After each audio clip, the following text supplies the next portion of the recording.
Assalamualaikum warahmatullahi wabarakatuh. Bismillahirrahmanirrahim. Alhamdulillahirabbil alamin. Wassalatu wassalamu ala asyrafil anbiya'i wal mursalin wa ala alihi wa sahbihi ajma'in. Amma ba'du. Segenap para alim ulama yang saya muliakan, para kiai, para habaib, para asatidzah, para tokoh masyarakat, pengurus Masjid Jami Al-Kuroma yang saya hormati, Bapak Ibu hadirin jamaah sekalian yang berbahagia. Pada pagi hari ini, alhamdulillah, takdir dan rahmat Allah menggiring kita semua, menuntun kita semua untuk dapat bertemu bermuajahah di tempat yang baik dan di waktu yang baik.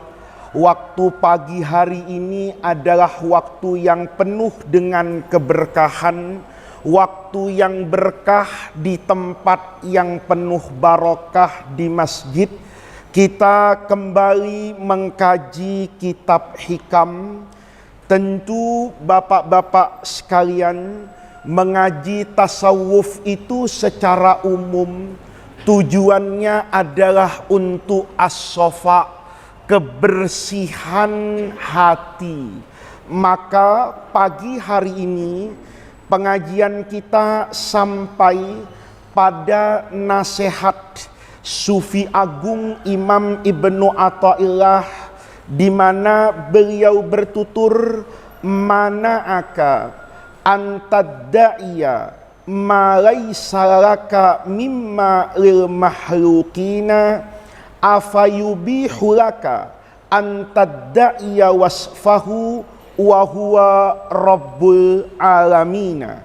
Mana'aka, Allah itu mana'aka melarang kamu, mencegah kamu, antadda'iya untuk mengaku-ngaku, bahasa sekarang itu mengklaim, ma segala sesuatu, laisalaka yang bukan milikmu, lil mahlukina dari yang dimiliki oleh orang lain. Bapak misalnya di masjid ini keluar ngelihat mobil bagus, mobilnya orang lain, maka haram hukumnya buat bapak untuk mengakui kalau itu mobil bapak, karena itu mobil miliknya orang lain. Saya tadi masuk ke masjid ini, ngelihat rumah bagus ada 3 kalau tidak salah. Kemudian karena yang bagus itu 3, boleh tidak saya klaim ini rumah saya? Tentu yang punya rumah akan apa itu? Marah. Kenapa yang punya rumah marah? Karena saya mengaku-ngaku kalau rumah dia milik saya. Kata Imam Ibnu Athaillah tamsilnya, kalau saya tidak boleh mengakui apa-apa yang dimiliki oleh orang lain, afayubihu, logikanya apakah kemudian Allah membolehkan laka buatmu antadda'iya untuk mengklaim, mengakui wasfahu, sifat yang dimiliki oleh Allah. Misalnya di Tanjung Priuk ini ada orang kaya, tapi kayanya orang Tanjung Priuk itu bukan kayanya Allah. Sehatnya orang Tanjung Priuk, sakitnya orang Tanjung Priuk, miskin kaya senang bahagia, itu sebetulnya ada dalam kuasa Allah. Misalnya kita baca ayat Al-Quran, tu'til mulka man tasha'u wa tanzi'ul mulka mimman tasha'u wa tu'izzu man tasha'u wa tudhillu man tasya. Ada pejabat misalnya, kata orang sekarang petantang petenteng. Apa petantang petenteng itu? Belagu, sombong, karena merasa apa? Aziz, mulia. Itu kata Imam Ibnu Athaillah nggak boleh.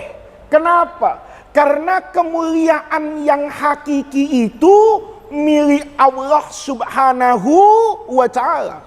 Ada orang merasa hebat karena mungkin alim, rajin ibadah misalnya, kemudian jadi kiai, sombong, tidak boleh. Kenapa? Karena yang maha sempurna itu cuma siapa itu? Allah. Maka di sini bapak-bapak, sebelum memahami hikmah ini hikmah mungkin nomornya kira-kira 100 lebih, ini sudah 120-an. Itu harus diingat hikmah sebelumnya. Hikmah sebelumnya, Imam Ibnu Athaillah tuh ngomong begini, kun bi awsafi rububiyatihi muta'alliqan wa bi awsafi ubudiyatika mutahaqqiqan. Ini kalau diartikan kayak orang ngaji kitab di pesantren, ini artinya begini, Pak. Kun, jadilah kamu bi awsafi rububiyatihi, sebagai orang yang melihat sifat-sifat Allah, muta'alliqan, kamu menjadi bergantung dengan sifat Allah. Ini kalau bahasa gampangnya, gantungkanlah dirimu kepada sifat-sifat Allah, wa bi awsafi ubudiyatika, dan dengan sifat-sifatmu sebagai hamba, mutahaqqiqan, wujudkan. Ini ada dua nih. Yang pertama kata Ibnu Athaillah, kamu itu harus bergantung dengan sifat Allah. Kalau kamu biasa menggantungkan dirimu dengan sifat Allah, maka kamu bisa mewujudkan sifatmu yang hakiki sebagai hamba. Nanti baru kemudian yang saya baca tadi, kalau kamu sudah biasa menggantungkan dirimu kepada Allah, maka nanti kamu akan mewujudkan dirimu sebagai hamba yang sejati. Kalau sudah tahu diri, saya ini hamba, maka saya tidak akan mengklaim, maka saya tidak akan mengaku-ngaku, maka saya tidak akan berkata saya ini orang kaya. Bukan, yang kaya itu Allah. Jadi bapak-bapak ini kalau sudah ngaji kayak begini, itu kalau nanti keluar dari masjid lihat cewek cantik, nah ini lewat cewek cantik ini pulang dari masjid ini dapat rezeki ini, ya bisa rezeki sebentar, Pak, ya. Kalau kelihatan itu rezeki, kalau diliatin dosa, ya. Bapak keluar itu nyari-nyari sendal misalnya, sendal saya yang mana? Nengok kanan, perawan cakep, wah nggak di situ, astagfirullah, cakep.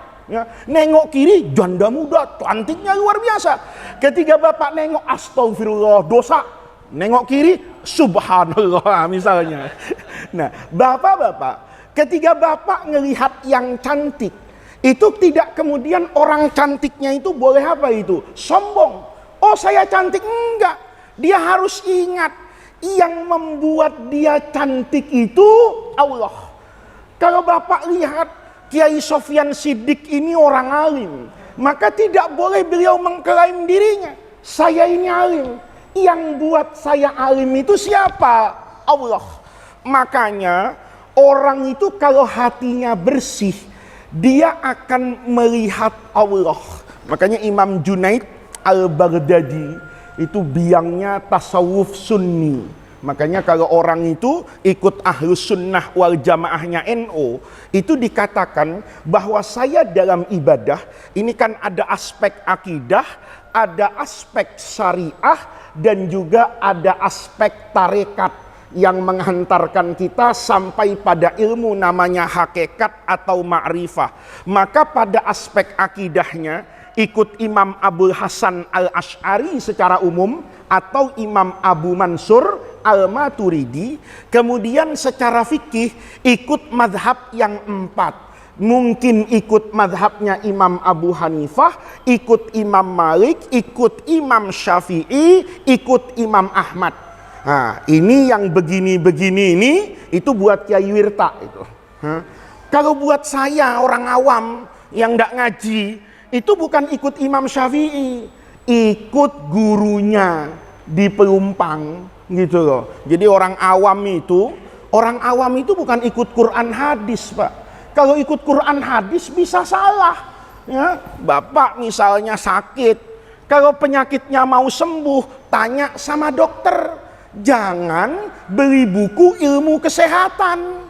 Begitu beli buku ilmu kesehatan, oh orang sakit jantung itu harus dioperasi jantungnya. Bapak kemudian belajar cara mengoperasi jantung. Operasi sendiri insya Allah pulang, Pak.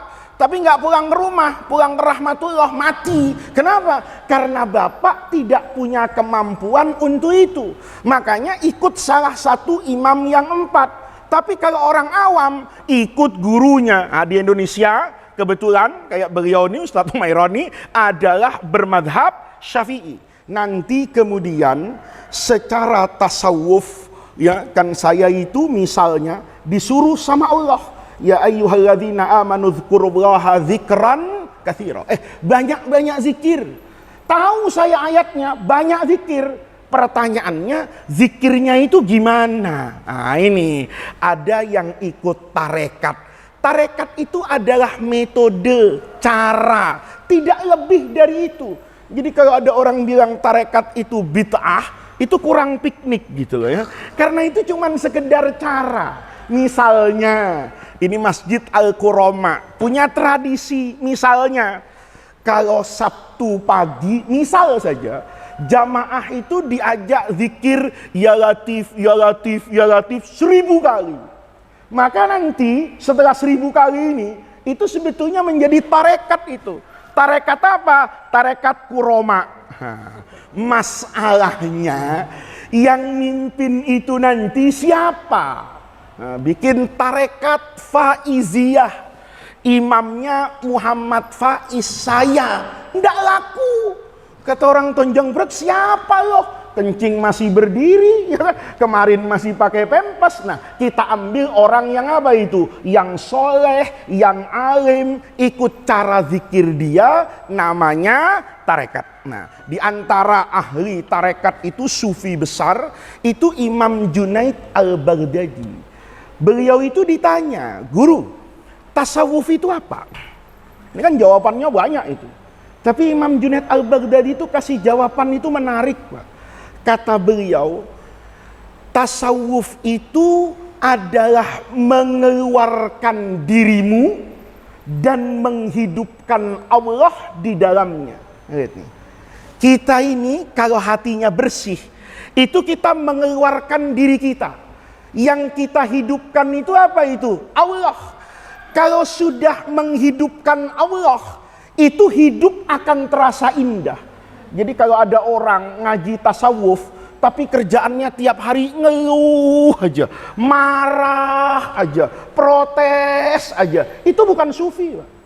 Ya, itu bukan sufi. Sufi itu apa yang terjadi di depan matanya dan di alam semesta, dia akan mengatakan alhamdulillah. Kalau kita enggak, dapat duit, alhamdulillah dapat rezeki. Tapi bangun subuh tadi enggak merasa rezeki. Sakit itu enggak merasa rezeki. Padahal sakit itu boleh jadi rezeki. Sudah lama enggak baca Quran. Begitu sakit, baca Quran. Sudah lama enggak ngafalin Quran. Datang makhluk Allah yang namanya corona. Terawih ditutup 2 tahun yang lalu. Karena terawih ditutup 2 tahun yang lalu, maka suaminya disuruh jadi imam. Suaminya gemetar ini, Masya Allah, ya. Sudah hafalannya kulhu, ya kan? Ini rokaatnya 20, saya baca apa? Ya, maka ketiga itu, banyak orang itu, yang laku itu, guru-guru Quran itu, ya. Ustadz, bisa nggak tahsin qiraat online. Ya, tahsin qiraat apa ini? Online. Itu repot juga itu idghamnya. Kenapa? Nggak jelas. Kenapa nggak jelas? Sinyalnya terganggu, Ustaz. Ya kan? Nah, ini Bapak-bapak, ketika kayak gitu ada hikmahnya. Oh iya ya. Ini namanya tasawuf ini. Ketika orang nggak bisa sholat taraweh di masjid, kalau orang sufi itu nggak marah-marah, Pak. Karena dia tahu di balik ini pasti ada hikmah yang ingin Allah sampaikan. Berapa banyak itu? Ramadan 2 tahun yang lalu, sebelum Ramadan itu pergi ke tukang gelas. Nih, mudah-mudahan di Rorotan nggak ada. Saya tanya, mau kemana Pak Haji? Ke tukang gelas. Ngapain? Bikin tatakan Quran, ya Sofyan. Yang ada kakinya itu, yang Qurannya itu bisa dibuka gede. Saya bilang, kenapa bikin tatakan Quran? Ya saya kan nanti harus jadi imam. Hafalan saya cuman kulhu, malu sama anak saya. Nah terus gimana? Qurannya saya taruh di depan. Lihat nih. Ya walaupun itu nggak usah diperdebatkan sunnah apa enggaknya, enggak. Tapi ada hikmahnya. Orang itu dia bilang, terus dibuka Qurannya. Terus kalau bacanya Alhaakumut Takasur, kan dihina sama anaknya. Bapak ternyata Alhaakumut Takasur aja enggak hafal. Enggak Pak Ustaz. Saya punya trik. Gimana triknya? Kita bilang sama anak kita, yuk sekali-kali terawihnya hataman Quran, dibaca Al-Baqarah yang ada di depan ini. Ada hikmahnya kan Pak? Ada hikmahnya. Yang seumur hidup terawihnya bacanya Alhaakumut Takasur ke bawah, gara-gara ada corona, maka kemudian dia baca apa ini? Al-Baqarah. Itu artinya saat dia melihat sepahit apapun hidup, yang dia hidupkan itu Allah. Yang ngasih corona itu Allah. Kalau Allah mau, nggak usah masker, nggak usah vaksin, nggak usah physical distancing. Allah bikin kayak Jibril, corona hilang, kun fayakun, sehat semua Pak. Tapi biar Bapak berikhtiar kayak apapun, kalau kata Allah hancur loh, biar dipegangin Pak, nyungsep itu orang. Kenapa? Karena Allah yang maha segala-galanya. Maka dalam hidup itu, kata Imam Ibnu Athaillah, orang itu harus menggantungkan dirinya kepada Allah. Orang yang biasa bergantung kepada Allah, maka dia bisa mewujudkan penghambaannya kepada Allah. Kalau orang sudah mewujudkan penghambaannya kepada Allah, maka dia akan selalu bergantung kepada Allah. Indah hidup ini, Pak. Indah hidup ini. Nggak ada orang sombong. Begitu saya misalnya 2024 kepilih jadi presiden, misalnya, ya, misalnya, jangan Pak, ya, nanti amin saya jadi presiden nggak ngaji hikam lagi, ya kan? Kenapa? Sidang kabinet terbatas. Nanti 2 tahun Bapak nengokin saya lagi di KPK, repot ya kan? Ya saya ini kan jujur karena jadi ustadz Pak, ya. Kalau jadi pejabat saya belum tentu lebih jujur dari yang maling sekarang, ya kan? Nah, kita ini kan penonton. Penonton tuh lebih pinter Pak dari yang main. Coba nonton bola, ya, nonton bola. Kan pinteran Bapak dari Cristiano Ronaldo itu. Oper sana, tembak, ya bego, ngomong enak, ya kan? Ya, namanya penonton enak ngomong kan? Itu salah. Mestinya ke sana dulu, di ujung ada orang. Ya dia enak ngelihatnya pakai TV gede. Yang lari-lari di lapangan nih ngos-ngosan. Saya kalau ada orang gitu, saya matiin TV-nya. Ya, saya kalau nonton sama orang kayak gitu, TV-nya saya matiin. Kok dimatiin, Gus? Lo main sekarang, ya kan? Buktikan kepinteranmu tuh, buktikan. Jangankan main, keliling lapangan bola sekali aja udah pingsan, ya kan? Dia nggak tahu kalau main bola itu tidak semudah apa yang dia lihat. Maka orang itu bapak-bapak, ya bapak-bapak, kalau misalnya saya nanti jadi presiden, itu nggak boleh sombong. Bukan, kenapa jadi presiden? Wah, karena kejujuran saya. Wah, karena saya ini presiden yang orang yang memikirkan rakyat. Hati-hati, iya kan? Pada hakikatnya yang menjadikan kamu itu presiden, ya Allah. Lihat nih Pak. Makanya kata orang tasawuf, manusia itu bukan fa'il, manusia itu munfa'il. Nih, kalau kita ini seringnya merasa fa'il, karena fa'il Ustadz marfu terus. Apa marfu itu apa? Tinggi. Ya, karena kita merasa fa'il. Oh, kenapa bisa begini? Saya kuat. Ya, yang bikin kamu kuat tuh siapa? Kekuatanmu tuh bener nggak punya kamu? Nih nggak ada anak kecil kan? Nggak ada anak kecil, anak dewasa semua ya. Ini agak porno dikit pak, ya kan? Tapi porno yang ilmiah kalau saya, ya kan? Imam Az-Zamakhsyari itu Ra'sul Mu'tazilah. Itu pemimpinnya orang Mu'tazilah yang tidak percaya dengan qada wal qadar. Bukan karena menentang rukun iman. Beda. Kalau orang sekarang tuh ngurang-ngurangin rukun iman itu karena kurang ngaji, gitu. Kalau Zamakhsyari ini dia bilang, loh, kalau semua pekerjaan yang kita kerjakan itu ada pada kuasa Allah, kan nggak adil. Kalau nanti ada surga dan neraka. Logika Imam Zamakhsyari, orang yang sholat itu seizin Allah. Karena seizin Allah, ya kan, maka kemudian diwujudkan sholatnya masuk surga. Lah orang yang mencuri itu seizin siapa? Masa seizin RT? Enggak juga. Seizin apa itu? Allah, ya kan? Apa yang masya Allahu kana wa ma lam yasha lam yakun, kan begitu. Kata beliau, loh kalau begitu nggak adilnya nanti. Di mana keadilannya? Yang sholat masuk surga, yang mencuri masuk neraka. Padahal semuanya ada dalam kuasa siapa itu? Allah. Maka nggak ada qada wal qadar. Semua itu diciptakan oleh manusia. Dapat jodoh pak, istrinya cantik sekali, ya. Cantik sekali. Ini agak porno sedikit, ya. Maka bergaullah suami istri pak, ya, bergaul suami istri ini. Kata istrinya, gimana bang? Enak enggak nikah? Wah enak banget, ya kan? Ayo ulang lagi. Nah, ini bersetubuh, ya. Sudah ronde pertama, sudah ronde kedua, istrinya minta ronde kelima. Ya, ini nggak usah diinget-inget Ustaz, ya kan? Ini yang mau direkam yang ini. Ya ibaratnya nih Pak, mohon maaf ya. Ronde pertama selesai, kedua selesai, istrinya minta ronde keberapa ini? Ketiga. Kata Imam Zamakhsyari, nggak bisa. Kenapa? Capek. Loh, kata engkau waktu berfatwa di masjid yang menciptakan af'alul ibad itu, bahwa pekerjaan orang itu kan ada pada kuasa dirinya. Kalau memang kekuasaan itu ada dalam tanganmu, kan mestinya harus kuat sekarang Pak. Kenapa? Kan dia mau, setiap mau, siap. Tapi berapa banyak di antara kita yang niat sholat tahajud sudah sebulan, ya. Ntar malam gue sholat, kuat nggak? Kuat, ya kan? Minum jamu, minum kopi, ya, supaya kuat nanti tahajud. Jam 11 malam pingsan pak, ya kan? Tidurnya pulas banget, bangun-bangun, as-sholatu khairum minan naum. Apa kata bininya? Bang, katanya mau tahajud, iya. Tapi takdir, bawa-bawa takdir ya, takdirnya belum diizinkan sama Allah. Ini orang separuh bego, separuh pinter pak. Nah, ini ya saya tidak mau nyerangkan tentang kodok kodar. Nanti kapan-kapan ada hikamnya. Tetapi di situ menunjukkan bahwa kita itu sebenarnya tidak punya kuasa apapun, pak.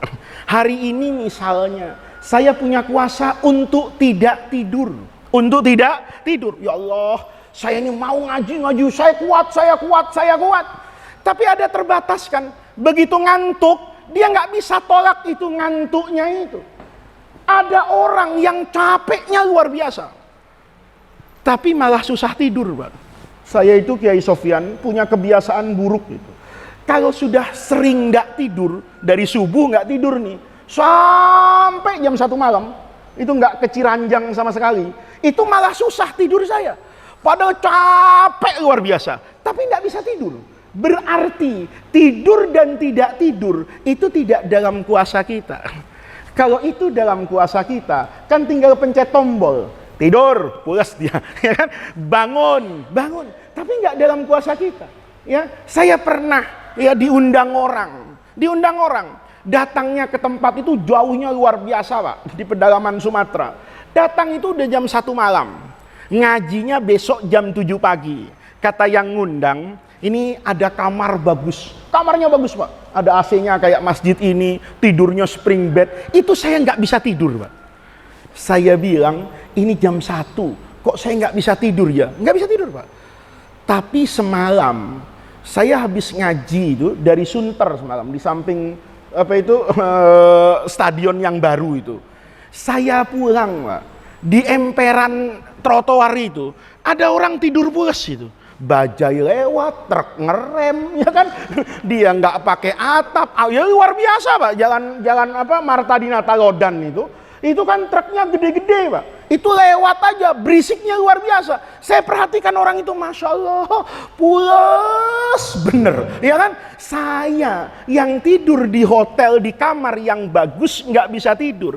Ini tidur cuman pakai koran di pinggir jalan, berisiknya luar biasa, tidur. Berarti tidur dan tidak tidur, itu sebetulnya bukan pada kuasa saya. Makanya kalau orang lihat hakikat dunia, itu peribahasa rusak semua, Pak. Bersih pangkal sehat. Sehat pangkal kaya. Itu di mana? Di papan tulis. Tapi hidup nggak begitu. Bersih pangkal sehat. Ya, anak saya bersih, Pak. Kalau mau makan itu saya suruh cuci tangan, pakai sabun, antiseptik, antis. Wah, bersih banget itu. Ternyata kena diare. Begitu kena diare, saya tanya sama dokter, dok ini kenapa? Ya ini kena bakteri, Pak. Wah, dokter menghina ini. Memang rumah saya tempat sampah. Saya bilang kan, ya kenapa? Lah, anak saya bersih. Tapi faktanya dia kena diare. Sebaliknya, Pak. Ada orang yang hidupnya itu bukan nggak memenuhi, ya, bukan tidak sesuai dengan standar kesehatan. Hidupnya nggak sehat, Pak. Saya pernah itu ngaji malam-malam itu, ya. Panitianya itu terlalu baik, Pak.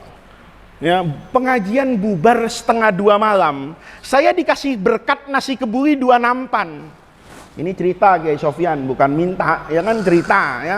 Udah 1:30 malam, 1:30 malam saya. Pulang itu bawa nasi kebuli.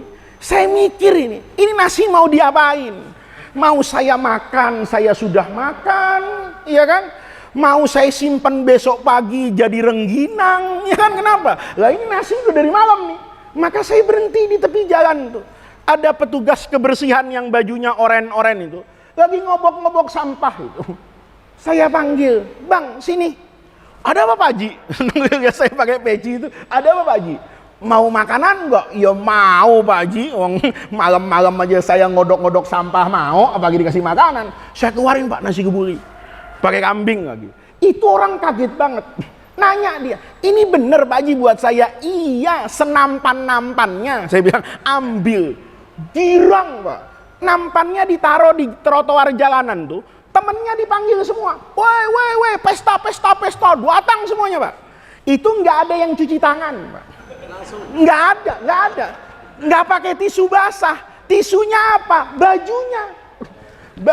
Nggak pakai air. Begitu ngodok-ngodok sampah nih di truk itu mau diangkat-angkat sama keranjang-keranjang itu, dia gini doang, Pak.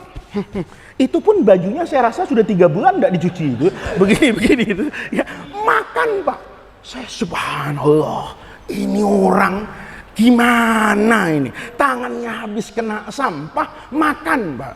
Ya udah, saya biarin seneng, saya pulang. 3 hari selanjutnya saya lewat jalanan itu lagi, tapi nggak dikasih berkat sama masjidnya. Pulang saya, begitu pulang lihat orang-orang itu lagi, saya panggil, "Bang, weh Pak Haji." Nah itu, Pak, orang kalau biasa berbuat baik diingat orang, Pak. Diingat orang, tapi berbuat jahat juga diingat orang, ya. Gua kemarin sholat sama dia hilang handphone gua kan, begitu kan. Itu bahaya. Dia ingat sama saya, "Weh Pak Haji, ada apa?" "Mau ngasih makanan." Saya dalam hati, enak aja, enggak. Saya cuma mau ngelihat lo masih hidup apa enggak gitu. Kenapa? Lo tangannya kotor, Pak. Tangannya kotor, tapi sehat. Berarti sehat dan sakit itu pada hakikatnya itu bukan sesuai dengan cara kita, tapi itu ada dalam kuasa Allah Subhanahu wa ta'ala. Maka kata Imam Ibnu Athaillah, kun bi ausafi rububiyatihi, kamu harus selalu bergantung kepada Allah. Ya, sifat Allah itu banyak. Sifat Allah itu banyak. Bapak baca Asmaul Husna itu udah 99 kalau hafal, ya kan? Kalau enggak hafal ya sifat 20. Ya disingkat lagi ya Rahman ya Rahim lah, ya. Itu sifat Allah itu banyak, Pak. Tapi kata Imam Ghazali, substansi dari semua sifat Allah itu kembali kepada beberapa sifat utama. Yang pertama kaya. Yang pertama kaya. Yang kedua mulia. Yang ketiga kuasa. Yang keempat kuat. Ini sifat Allah nih. Allah itu ya mau Bapak katakan Ar-Rahmanur Rahimul Malikul Qudusus Salam sampai habis, itu intinya kaya. Yang kedua, tadi apa namanya? Jangan sampai lupa Bapak-bapak nih, kaya. Setelah kaya, mulia. Setelah mulia, kuasa. Setelah kuasa, kuat. Jadi kalau Bapak ngelihat apa-apa, kaya. Enggak. Yang maha kaya itu Allah. Yang maha kaya itu Allah. Kita ini kaya, kaya zahirnya, Pak. Ada orang kaya banget, tapi hatinya enggak kaya. Uangnya di rumah jutaan, miliaran. Kalau masukin kotak masjid itu 10.000, Pak. Itu kalau saya jadi malaikatnya saya tabok, Pak. Ya kan? Kenapa? Enggak ada sopan-sopannya itu. Ya, berapa banyak orang itu? Kaya, Pak. Tapi hatinya itu miskin. Berapa banyak orang itu miskin, tapi hatinya kaya. Kaya itu, kata ulama itu bukan biqadri ma tajma'.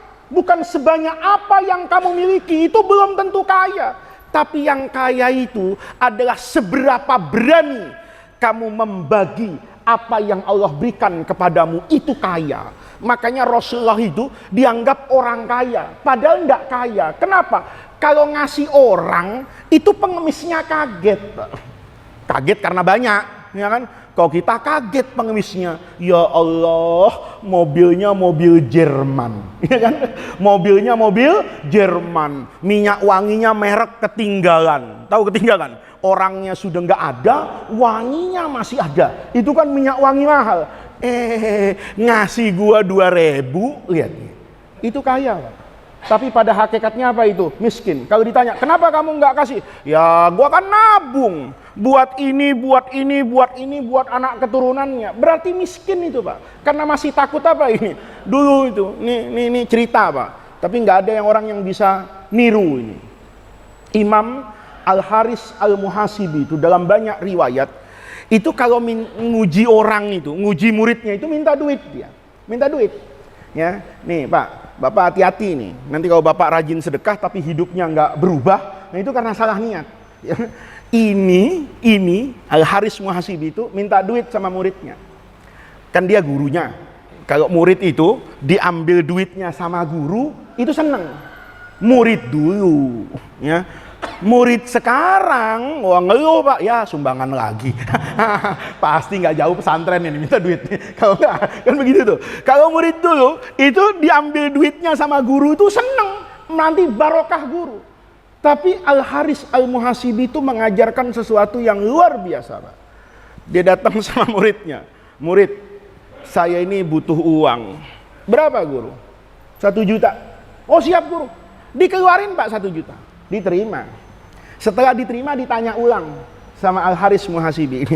Kamu kan ngasih saya 1 juta. Kalau nanti gara-gara kamu ngasih saya 1 juta, Allah bukakan rezekimu menjadi 10 juta, kamu seneng enggak? Ya seneng. Saya butuh uang. Itu dibalikin sama Haris. Ayo dah.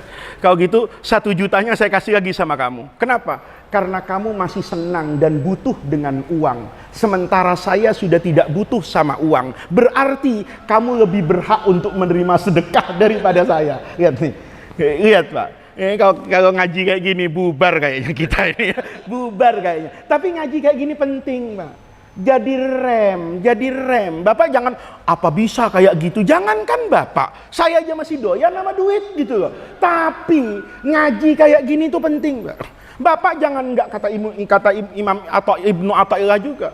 Bapak jangan kemudian meninggalkan sholat karena merasa tidak bisa khusyuk. Jangan Bapak meninggalkan zikir karena tidak pernah merasa wusul. Karena sholatnya Bapak yang tidak khusyuk, sholatnya Bapak yang ingat dunia itu jauh lebih baik daripada orang yang ingat dunia terus dan tidak sholat. Gitu. Ya? Jadi logika tasawuf itu begitu. Dia sholat Pak Ustadz, tapi masih suka apa ini? Nyolong sendal. Bagus, ya kan? Dia sholat yang dicolong masih sendal. Coba ndak sholat, motor orang dibawa, kan gitu kan? Nah, itu namanya apa itu? Namanya aspek cara pandang ini. Maka di sini bapak-bapak sekalian, ausof rububiyah itu diingat-ingat. Al-Ghani, yang maha kaya itu siapa? Allah. Yang ngasih tanpa batas itu siapa? Allah. Yang maha kaya. Orang kalau nggak kaya pak, ngasih apa-apa mikir loh. Ya buktinya kita kalau mau sedekah ke masjid, kantongnya dilihat nggak pak? Dilihat. Atau memang itu yang udah diniati dari rumahnya. Ya kalau mau ke masjid itu ada orang nih, Ustadz Merah tuh, itu kayaknya perlu juga itu mulutnya dicabein itu. Ya. Anaknya bilang gini, gua mau Jumatan ya, iya nak, jangan lupa ya bawa recehan. Itu di kampung saya ada yang kayak gitu, di sini ada enggak yang kayak gitu ya? Jangan lupa ya bawa recehan. Ya kalau orang bener kan nggak gitu, ya kan? Bu mau kemana? Mau ngaji ke Masjid Al-Qurama, jangan lupa ya pakai gelang. Ya. Terus gimana bang? Jangan bawa pulang, ya kan? Sekali-kali gelangnya masukin ke kotak masjid. Ini kalau gelang yang di kotak masjid pak, masya Allah, ya kan? Itu pengurus masjid, saya rasa awet muda pak. Begitu buka gelang emas, begitu buka gelang emas. Ya sekarang pengurus masjid gimana nggak stres pak? Begitu dibuka ada orang pakai badik, pak. Ya kan? Uang 1.000 itu, ya kan? Pakai badik. Ya Allah, gua mau dibunuh lagi. Ya Allah. Ya, yang pakai peci itu malah jarang ke masjid 100.000 itu. Ya, ini bapak-bapak yang maha al-ghani itu siapa? Allah. Ini penting untuk ingat ini. Sayang nggak ghani. Kenapa? Saya kalau mau di kantong saya nih ada merah-merah, itu nggak langsung keluar. Ini merahnya berapa nih? 100.000 apa 10.000? Berapa banyak orang yang masukkan duit 100.000 ada 10.000 di kantongnya, habis Jumatan itu curhat sama bininya. Ya Allah, gua nyesel banget. Kenapa bang? Yang gua masukin 100.000, ini 10.000. Itu kan orang begonya kebangetan, Pak. Ya kan? Tapi berapa banyak dari kita yang seperti itu? Itu menunjukkan walaupun kita kaya, pada hakikatnya miskin. Tapi Allah ngasih itu nggak ada mikir. Orang kafir tetap makan nasi kan Pak? Hujan nih, Allah kirim mendung, Jakarta panas banget. Allah pesen tuh mendung, lu hujanin Masjid Al-Qurama aja. Kenapa? Dia lagi ngaji hikam tuh, biar adem. Yang sono jangan, ya kan, mabok, nggak ada. Kalau orang kaya itu mikir, tapi kalau orang kaya itu biasanya nggak mikir, Pak. Ya, itu rahasianya Bu. Kalau orang kaya itu belanja cepat, Pak. Semuanya diambil-ambil. Kenapa? Nanti nggak suka gampang kasih orang. Kita kalau belanja lama bener. Karena belanjanya cuma satu itu aja. Mau beli baju, mikir dia. Ini baju pas nggak ya buat kondangan? Pas sih. Tapi nggak pas kalau buat pengajian. Dia maunya beli baju yang apa ini? Yang pas segala-galanya. Kondangan bisa, ngaji bisa, umroh bisa. Susah modelnya. Kan begitu toh? Kenapa? Lama. Bapak-bapak kalau nggak uangnya pas-pasan, itu di tukang buah berantem-berantem gitu. Ya kan? Beli cuman sekilo, rewelnya kata tukang jeruk, lama bener dia. Nanya, ini manis nggak? Milihnya tuh teliti banget. Kenapa? Belinya sekilo. Orang kaya beli 1 kontainer, nggak ada nyicipin. Kalau nyicipin sakit perut, dia 1 kontainer dicicipin, betul nggak? Kaya, Allah itu yang maha kaya. Ada kesadaran itu. Saya kaya itu miskin sebetulnya. Nah, karena sifat Allah itu al-ghani, berarti saya itu al-fakir. Kalau kita merasa mulia, yang hakikat mulia itu sebetulnya siapa itu? Allah. Karena kita mulia itu boleh jadi bukan karena mulianya kita, tapi karena aib kita ditutup sama Allah. Seandainya aib kita dibuka sama Allah, mungkin sudah tidak ada orang yang mau ketemu dengan kita. Kenapa? Diri kita penuh aib, jadi mulia itu boleh jadi kepalsuan dan tipuan belaka. Ini ada cerita lagi nih. Ya, nanti bapak-bapak kalau mau tahu ikut Kiai Sofyan, mudah-mudahan coronanya selesai, umroh ke Turki. Di Turki itu ada sufi agung namanya Imam Jalaluddin Ar-Rumi. Punya guru, Pak. Gurunya itu namanya Shams At-Tabrizi. Ini 2 pasangan, nih ilmunya jangan ditiru, Pak, cukup didengar, ya kan? Samas At-Tabrizi itu kalau ngajarin Rumi itu untuk bersih hatinya kepada Allah, itu ngajinya ekstrim banget, Pak. Satu ketika Imam Jalaluddin Ar-Rumi itu sudah jadi imam, sudah jadi kiai besar. Gurunya datang, saya mau ke rumahmu. Ada apa? Guru, saya mau makan di rumahmu. Senang betul. Namanya tadi itu murid zaman dulu, ya. Gurunya datang, senang betul, Pak. Nyiapkan semuanya, disiapkan sama Imam Jalaluddin Ar-Rumi. Datang Tabrizi. Begitu datang dia, Masya Allah, ini makanan luar biasa ini. Tapi kok nggak ada homernya ya? Nggak ada homernya ya. Jalaluddin Ar-Rumi itu kaget. Lah, guru suka mabok. Iya, lu baru tahu. Nih, kalau ngaji hatam, Pak ya. Kalau ngaji hatam. Penyakit kita ngelihat yang kayak gitu langsung dituduh gurunya. Oh, ulama su ini. Oh, kiai nggak bener ini. Belum hatam ngajinya, tunggu sabar jadi orang. Dengarkan dulu guru sampai selesai. Mungkin kebenaran yang dikatakan guru itu butuh 1 tahun. Sekarang belum waktunya. Nanti kalau sudah waktunya, kayak Nabi Khidir ketemu dengan Nabi siapa itu? Musa. Kan ekstrim banget itu murid guru, Pak. Nabi Musa diajak naik kapal di Ancol. Begitu ke tengah laut, kapalnya diapain itu? Dilobangin. Kata Nabi Musa, guru apaan ini, mati kita tenggelam. Ah, kata Khidir, lu protes mulu sih jadi gua. Lu santri Protestan ini, nggak bisa. Santri itu harus sami'na wa ata'na. Yakin dengan pilihan gurunya, maka ilmunya nanti datang barokahnya. Kata Nabi Musa, oh iya guru, maaf, SP1. SP1.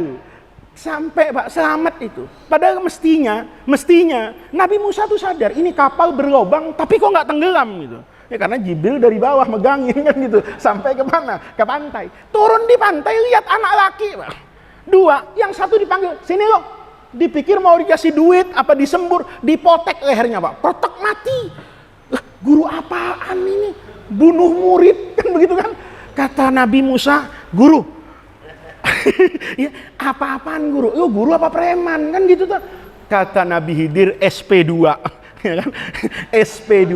Nanti ya, ini karena menghemat waktu, Bapak terusin ceritanya sendiri. Terakhir, setelah dijelaskan, apa kata Nabi Khidir? Dzalika malam tasti alaihi sabro. Kamu kalau mau ngaji itu sabar. Ngaji itu nggak sehari 2 hari, nggak setahun 2 tahun, jalannya tuh panjang. Ya, makanya saya sering bilang itu, orang alim itu orang yang paling rajin mengkritisi dirinya sendiri.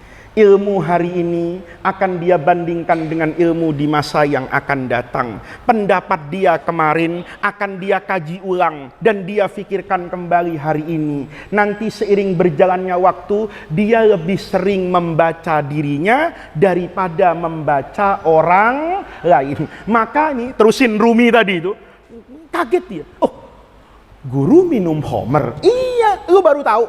Nih, Pak. Hatinya itu sebetulnya syariat itu, dia mau berontak itu. Bagaimana mungkin seorang kiai kok minum apa ini? Minum minuman keras. Kalau saya udah nggak diundang lagi, ya kan, bajingan lo kan begitu keluarnya. Tapi Rumi itu hidup, makanya hidup tuh perlu perbandingan. Hidup itu nggak boleh satu guru, satu ilmu, nggak boleh. Harus ngambil dari pandangan orang lain sehingga bijaksana. Rumi itu punya 2 keseimbangan. Yang pertama syariat. Dia tahu ini salah secara syariat. Tapi dia juga tahu yang ngomong ini bukan orang sembarangan gitu. Yang ngomong ini adalah gurunya. Yang bertahun-tahun dia tahu bagaimana gurunya ini hablun minan nasnya dengan hablun minallahnya. Maka Rumi saat itu tanya dulu. Istibyan, check and recheck. Guru, benar guru minum minuman keras? Iya. Emang lu baru tahu? Ya baru tahu guru, mohon maaf makanya nggak saya siapkan. Kata Tabrizi, kalau tidak ada khomer di majelis ini, saya pulang. Kata Rumi, gimana caranya guru? Masa saya lapor sama DKM Masjid Al-Quroma? Ini kiai beliin dong bir di toko itu. Kata Al-Qurama, ini apa-apaan nih guru sama murid sama gilanya ini, ya kan? Kenapa? Karena nanti Rumi akan bilang kan, guru besar saya Tabrizi minta khomer. Kalau saya minta sama DKM, saya nyuruh santri saya, apa pandangan mereka kepada guru dan apa bayangan mereka kepada saya. Kata Tabrizi, kalau kamu nggak mau nyuruh orang lain, kan kamu bisa beli sendiri. Kenapa harus nyuruh orang lain? Oh begitu ya guru ya, saya harus beli. Iya kamu, keluar Pak. Masih pakai jubahan, oh baru habis asrokol, ya kan? Masih jubahan, minyak wanginya masih minyak wangi Al-Hawi ini kan? Minyak wangi masih kuat banget Bu. Minyak wangi maulid. Masya Allah, orang keluar dia Rumi itu. Begitu keluar, dia ke perkampungan Pak, yang memang terkenal di sana itu, di Konya itu, tempat membuat minuman keras. Ada muridnya Pak, yang dari awal itu ngelihat kejadiannya apa sih? Tinggal makan saja kok ribut dua orang alim ini. Maka begitu dia lihat ribut, Ruminya jalan keluar, penasaran santrinya ini. Ada apa ya? Diikutin Pak. Kaget dia. Masya Allah, Al-Mukarram masuk ke kampung yang terkenal jualan apa ini? Miras. Maka dia tambah curiga. Ada apa nih guru? Diikutin. Ngelihat dengan mata kepalanya, gurunya itu beli khomer dan dimasukkan ke dalam jubahnya. Kata muridnya, ya Allah, ketipu gua selama ini. Ini murid kaleng-kaleng, ya, murid KW 100 ini, ya kan? Suka memvonis sekedar dari apa yang dia lihat tanpa dia mau bertanya hakikat ini apa. Teriak dia. Masyarakat ditipu kita. Ya Allah, orang yang kelihatannya zuhud, mimpin sholat di sini, khutbah, ternyata tukang mabok, beli minuman keras. Orang kampung keluar Pak. Ibarat sekarang itu diviralkan di WhatsApp. Viral ini, kumpul orang.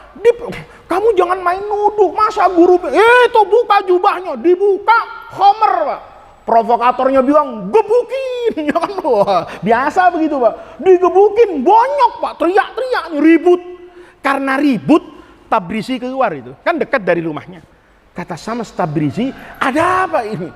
Guru, murid yang paling kau banggakan ini ternyata munafik, penipu ini, suka minum minuman keras. Kata Tabrizi, jangan ngomong sembarangan. Kata mereka, alat buktinya cukup guru. Kami sudah menerapkan SOP KPK, ya kan? Tanpa dua alat bukti kami tidak akan menetapkan si Rumi ini sebagai apa ini? Tersangka. Apa alat buktinya? Minuman keras yang ada di jubahnya. Apa buktinya? Gua udah tanya sama kasirnya. Memang dia benar-benar beli apa ini? Minuman keras. Apa kata Tabrizi? Kalian dusta. Itu bukan minuman keras. Apa guru? Teh tubruk. Ya, nih. Tapi jangan ditiru nih, ya. Jangan ditiru yang kayak gini nih. Kata orang kampung ini yang udah tahu ini, yang enggak lah guru. Itu jelas-jelas kok homer. Kata gurunya Tabrizi, kalau nuduh tuh jangan sembarangan. Ambil gelas Pak. Dituang betul-betul teh poci dari Tegal Pak, ya betul-betul teh poci yang enak dari Tegal itu kan. Kata Tabrizi, lihat nih teh tubruk, masa guru lu cobain? Iya bener nih teh Tegal ini ya, temannya sate ini kan gitu. Yang satu suruh nyobain, semuanya nyobain apa Pak? Teh. Kata Tabrizi, bubar. Kamu semua Jalaluddin Rumi itu sambil ya bengep-bengep Pak gini-gini itu ngomong ke gurunya, guru, kalau bercanda jangan ekstrim. Karena apa? Hakikatnya itu memang homer. Yang dibeli itu minuman keras. Tapi gurunya punya karomah. Ya gitu, isinya diganti sama malaikat Jibril. Bapak jangan niru kayak tukang sulap gitu. Terus main-main. Saya dengan Kiai Sofyan Sidik, kata Kiai yuk kita amalin, ya kan? Saya yang beli minuman keras. Begitu saya digebukin orang di gang di Masjid Al-Qurama ini, teriak beliau, jangan main tuduh, masa Faiz mabok? Itu teh dituang Pak. Oh bonyok dua-duanya. Kenapa? Karena tetap homer. Paham Pak? Begitu Rumi bilang, guru, kalau bercanda itu jangan apa itu? Jangan ekstrim. Kata gurunya, siapa yang bercanda? Kata Rumi, ini kan bercanda guru. Nah, jelas-jelas guru kan memang tidak minum homer kan? Ya enggak lah. Tapi kenapa minta homer? Kan gitu. Dan kenapa kok homer ini bisa guru roba jadi teh tubuh? Ini kan candaan semua. Kata Tabrizi, siapa yang bercanda? Gua lagi ngajarin lo, ya kan? Gua sedang ngajar kamu agar kamu tidak mudah tertipu dengan jubahmu, agar kamu tidak mudah tertipu dengan status sosialmu. Jubahmu itu, ilmumu itu, kehebatanmu itu kadang-kadang menipu. Seolah-olah itu menjadi sesuatu yang hakiki, kau dianggap mulia sama orang. Padahal baru 10 menit kamu ngambil homer, orang sudah menistamu. Agar kamu tahu bahwa yang maha mulia itu cuma Allah Subhanahu wa ta'ala. Ini kalau diterus-terusin, Pak, ya kan? Kita kayaknya susah masuk surga ini. Ya, tapi ini saya bilang tadi, Allah yang maha mulia. Allah yang maha apa ini? Maha kuasa. Maha kuasa Allah itu. Kadang-kadang mendung nggak hujan-hujan. Saya pernah malu, Pak, sama pengurus masjid itu. Di Jagakarsa, hujan angin deras. Ya saya pikir hujan kayak gini se-Jakarta. Saya telepon pengurus masjid itu. Ada orang nggak di masjid? Banyak Pak Ustadz. Hebat dong, hujan-hujan deras kayak ini berjamaah penuh. Nggak hujan di sini Pak Ustadz kan ya. Lihat, itu Allah yang maha apa ini? Maha kuasa. Saya kadang-kadang keluar dari rumah itu ngelihat hujan se-Jakarta. Baru sampai tol Brigif itu, hanya 2 kilo, hujannya hilang terang benderang. Siapa yang punya kuasa kayak gitu kalau bukan siapa itu? Allah. Kamu boleh membangun apapun yang hebat. Kalau Allah punya kuasa kasih gempa hanya dalam bilangan detik, maka yang dibangun puluhan tahun itu butuh puluhan tahun untuk kembali seperti semula. Lihat Allah kasih peringatan dulu sama kita, ada tsunami di Aceh. Itu sampai hari ini, apa sudah dibangun semuanya? Belum. Bapak bisa lihat di Lombok, itu terjadi gempa, terjadi lagi yang namanya tanah bergerak di Palu. Itu rusak semuanya, puluhan tahun bangun, dirusak cuman dalam bilangan sebentar, membangunnya kembali butuh waktu. Orang bisa ciptakan apa saja, buat apa aja, kasih corona, semuanya bubar. Semuanya bubar Pak. Orang begitu corona, nggak keluar-keluar. Supir taksi ngiderin aja. Ya sampai kiamat kurang seminggu nggak ada penumpang Pak. Kenapa? Orang takut keluar. Padahal punya duit, punya masker, punya segala-galanya. Tapi yang maha kuat itu siapa? Allah. Yang maha kuasa itu siapa? Allah. Allah kalau mau Pak. Nabi Yusuf coba lihat itu. Nabi Yusuf itu kan masuk penjara Pak. Masuk penjara. Allah kalau mau bebaskan Nabi Yusuf dari penjara, apa ngirim Pak Hotman Paris ya kan untuk membela Nabi Yusuf dari kriminalisasi ulama, kriminalisasi Nabi? Enggak dikirim itu. Allah kirim itu ya Latif. Allah itu Latif, lembut. Cara penyelesaiannya pun lembut. Allah kirim mimpi sama Raja Mesir. Mimpi itu lembut Pak. Ada nggak orang yang bisa menahan mimpi? Nggak ada. Gue nggak mau mimpi, kamarnya digembok Pak. Digemboknya orang kurang kerjaan. Mimpi tetap apa itu? Masuk, maha lembut. Itu menunjukkan, kata Imam Ibnu Athaillah, kamu harus selalu bergantung kepada Allah. Kalau kamu bergantung kepada Allah, maka kamu bisa mewujudkan hamba sejati. Kalau itu yang sudah terjadi, maka kamu tidak pernah mengaku-ngaku apa-apa yang bukan milikmu, karena itu pada hakikatnya milik Allah. Yang terakhir, dulu waktu saya masih kecil, itu ada takbir, ada umpama. Kiai Zainuddin MZ itu ceramah. Saya masih belum ceramah, ya kan? Masih kecil saya. Saya lupa di masjid mana. Yang beliau ceramah itu, filosofinya keren itu Pak. Ya, sederhana tapi dalam. Kata beliau, kita ini kalau mau jadi hamba Allah sejati, jadilah hidupnya seperti tukang parkir. Itu takbirnya sederhana, tapi kalau dipakein tasawuf itu dalam banget. Hidup itu kayak tukang parkir Pak. Tukang parkir itu kan jaga mobil parkiran Pak.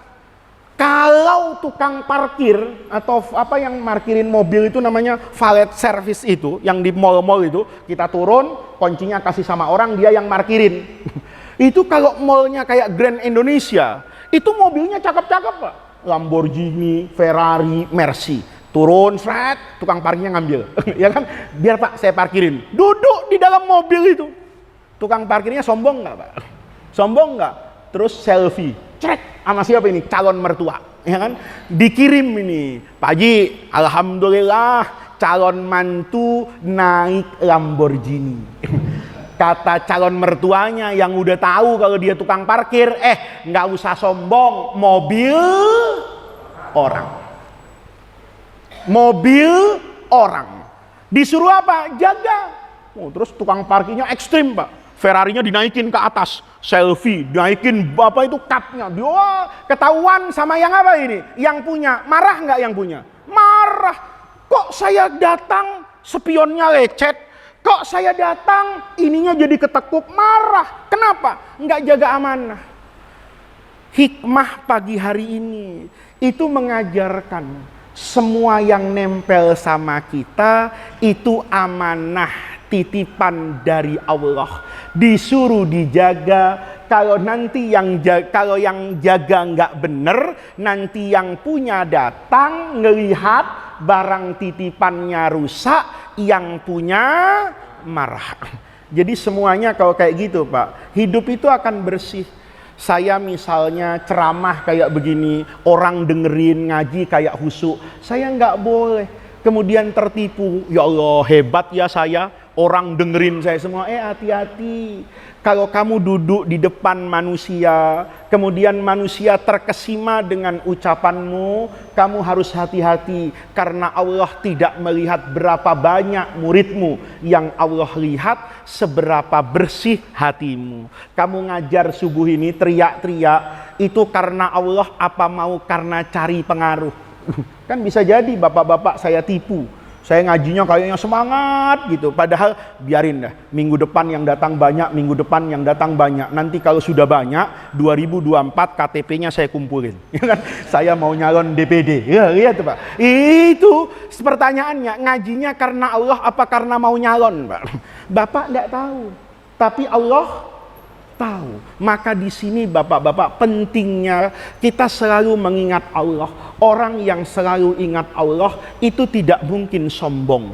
Orang yang selalu mengingat Allah itu tidak akan mungkin mengkhianati amanah dan titipan. Kenapa orang berkhianat? Kenapa orang sombong? Kenapa orang lupa diri? Kuncinya karena tidak ingat dengan Allah Subhanahu wa Ta'ala. Ini yang bisa kita bahas pada pengajian pagi hari ini. Insya Allah nanti kita lanjutkan kembali. Itu juga hikmahnya itu luar biasa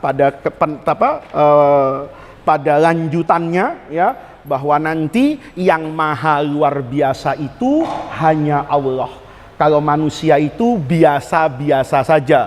Kalau Anda ingin menjadi orang yang luar biasa, maka Anda harus dekat kepada Allah yang maha luar biasa. Kalau Anda tidak bisa dekat kepada maha yang luar biasa, maka Anda jangan minta yang luar biasa. Yang biasa-biasa saja belum tentu dapat, apalagi yang luar biasa. Ini yang kita bahas pada pengajian pagi hari ini. Mudah-mudahan Allah jadikan jam'ana hadza jam'an marhuma wa tafarruqana mim ba'dihi tafarruqan ma'suma. Mudah-mudahan langkah kaki kita ke Masjid Al-Qurama ini, syiar Islam yang kita jaga di masjid ini, mudah-mudahan menjadi tawassul dan wasilah kita untuk mendapatkan khairat dunya wal akhirah. Rabbana atina min ladunka rahmah wa hayyi lana min amrina rasyada. Allahumma la tahrimna khaira ma indaka li syarri ma indana. Kurang lebihnya saya mohon maaf. Assalamualaikum warahmatullahi wabarakatuh.